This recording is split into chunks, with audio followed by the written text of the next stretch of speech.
गद्य की विधाओं के कोई ना कोई तत्व जरूर होते हैं। उसी प्रकार से कहानी के भी अपने तत्व हैं। जैसे कथा वस्तु पर ही कहानी का ढांचा निर्मित होता है और कथा वस्तु का चयन कहानीकार मानव जीवन के किसी पक्ष से करता है। मानव जीवन के कथानक का चयन कर उसे अपनी कल्पना और अनुभूतियों से सजाता है।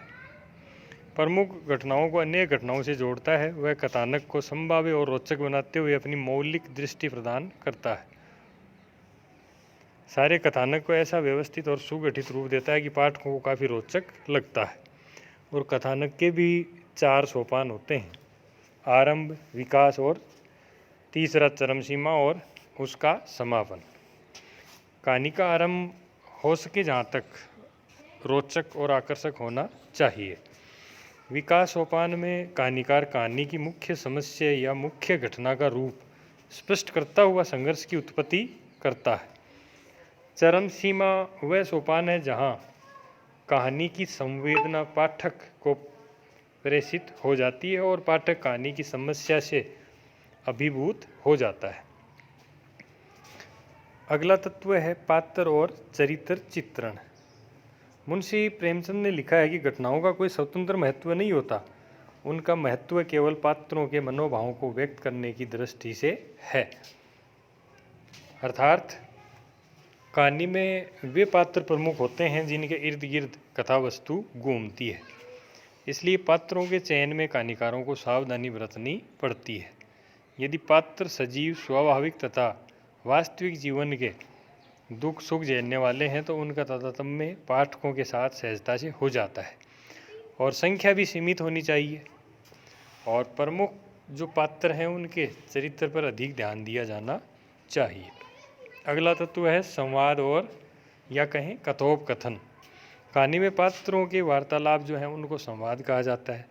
ये संवाद कहानी के पात्रों को सजीव तो बनाते ही हैं, साथ ही एकरसता को तोड़कर कहानी को काफ़ी प्रभावी बनाते हैं।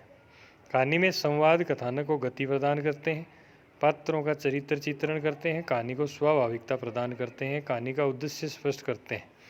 इन सब कार्यों का संपादन संवादों से तभी हो सकता है जब कहानी के संवाद घटना के अनुकूल हो, संक्षिप्त हो, प्रवाहपूर्ण हो और चरित्रों को उभारने वाले हों, सरल और स्पष्ट हों। अगला तत्व है देश, काल और वातावरण।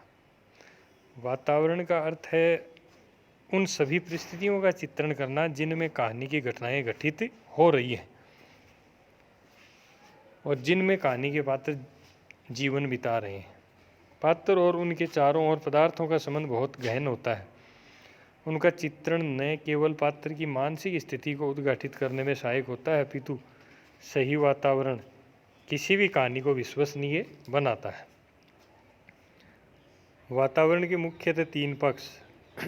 एक सीधा सीधा अपनी इंद्रियों को प्रभावित करता है और एक है हमारी सौंदर्य वृत्ति जो है उसको परितृप्त करता है, और एक हमारी सच्ची सहानुभूति की जो वृत्ति है उसको जागृत करता है।